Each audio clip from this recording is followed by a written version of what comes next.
Hi, Dr. Emran here with SpringCure. I want to get started with you on teaching you something that's interfering with everybody's weight loss, because we all have an incomplete picture about exactly what we need to do in order to lose fat, gain muscle, and be healthy. One of the things that most people don't think about when they're losing weight is the idea of their hormones. Hormone sabotage. All right, now this is really important to understand.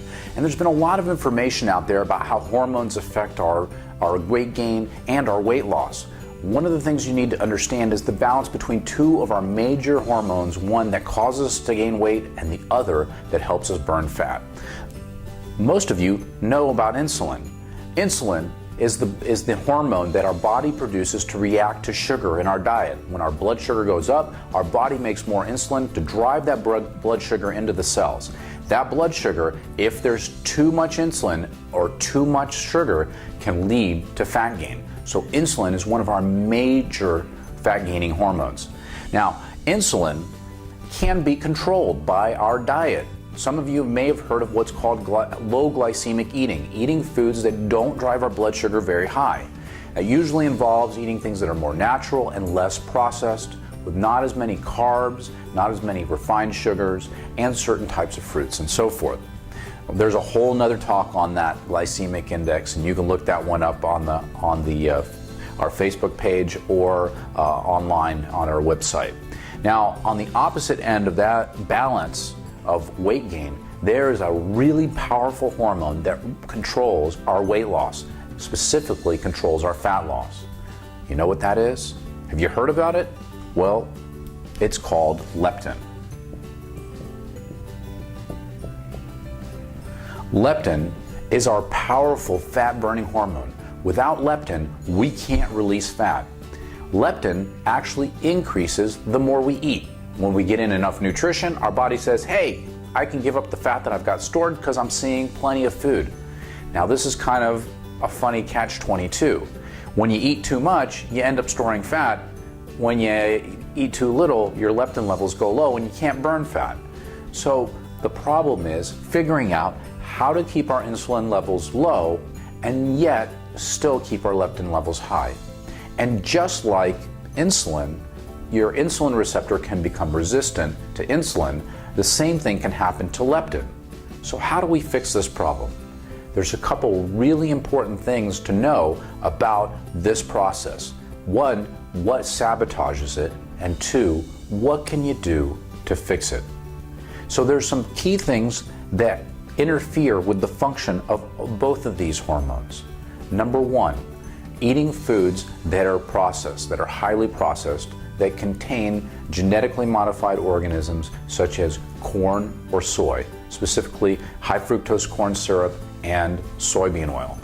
Those are really bad substances that interfere with our health and nutrition on a regular basis and can contribute considerably to gaining weight.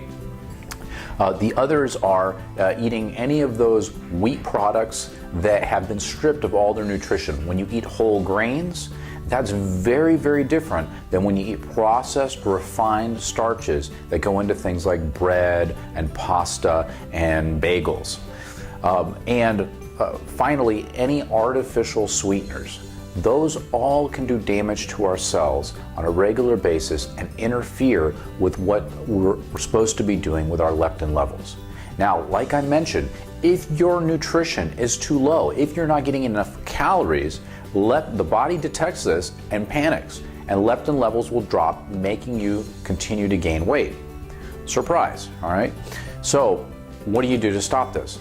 So if you are trying to control your intake on a regular basis, you have to have what we call a celebration day or a cheat day. That means at the end of your week, at least every 6 to 7 days, you have to have a day where you take in everything that you want. And then you should be able to take as much as 1,000 calories more than you actually need during that day and still be okay. Now, I'm not saying, go out and eat a whole cake or an entire pizza, but it's okay to have those things on that day. And if you go over your recommended calorie intake for the week, that's okay during that day. All right, so getting that in helps to reset your leptin levels, because after 5 days of eating low calorie, your body is kind of at its limit. Once you hit that 6th day, what happens is your leptin levels drop in half. And by the 7th day, it's completely shut off. So you gotta include one of those cheat days at the end of the 7th day. All right. The other thing you wanna do, that same idea of low glycemic eating is extremely important. Why? Because when our blood sugar goes high, that extra sugar that's floating around actually binds to both the insulin and the leptin receptors. That binding of that sugar to those proteins of those receptors changes the shape of them, making them not work well. So when you're talking about making these both work better, you want to make sure that we're not driving our blood sugar really high.